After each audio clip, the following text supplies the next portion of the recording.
Nou, als het onderhoud van die dieken op het laagste niveau zit, is er nog niks aan de hand. Dan is dat gewoon een keuze die de gemeente maakt.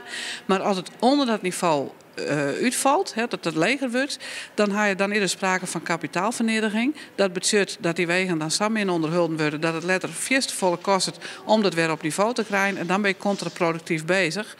Daar wordt nou een onderzoek naar een landelijk onderzoek naar alle gemeenten in Nederland. Dat wachten wij hoor, om dat eerst te beschermen hoe het er in Friesland heen leidt. Maar je mij al wel vast een signaal hoor. Ja, en dat heb ik eerder wel dien. Dat is ik wat de gemeente zelf weet. Hè. Daarbij je altijd zorgen dat je op dat laagste niveau zit. Als je daarvoor kiest, het laagste niveau, geen punt. Maar net daaronder komen, dat weet de gemeenten. En natuurlijk, daar gaan wij nooit toe. Want het steekt nou op het heden, maar de gemeentefinanciën. Maar is het ook al zo dat je bent natuurlijk een soort onderwijs in de provincie, dat je het zo nou en dan al vernemen?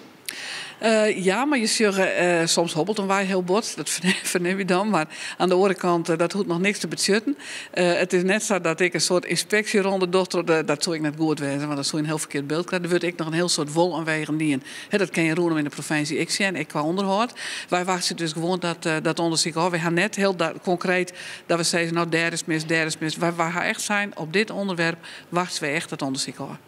Maar het houdt natuurlijk wel wat aan dat de gemeente hier nadenken om misschien zelfs onder dat laagste niveau zitten te gaan. De gemeentelijke begrotingen staan onder druk. Ze moeten bezuinigen op dingen die het misschien in het verliezen vanzelfsprekend zijn. Nou ja, dat is ik zo.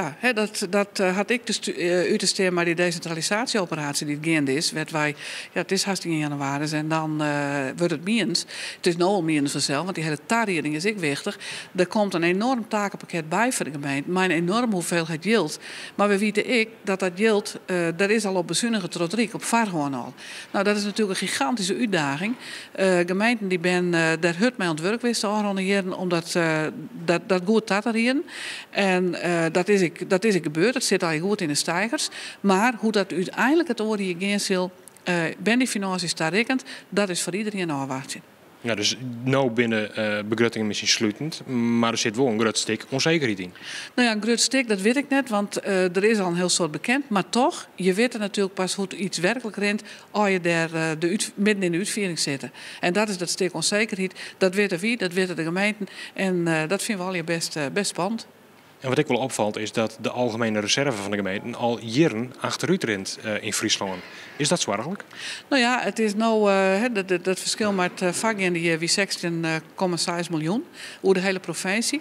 En natuurlijk is het zorgelijk, want als een algemene reserve achteruit rent, ja, dat zegt iets over de krapte die er is om nog zaken aan de hand te kennen. En op een bepaald stuit is die algemene reserve missen we gewoon op? Nou ja, op is net onder bevelen, want er moet altijd sprake zijn van de algemene reserve. Maar dat dwingt tot heel dit scherpere keuzes in wat kennen we wel, wat kennen we net.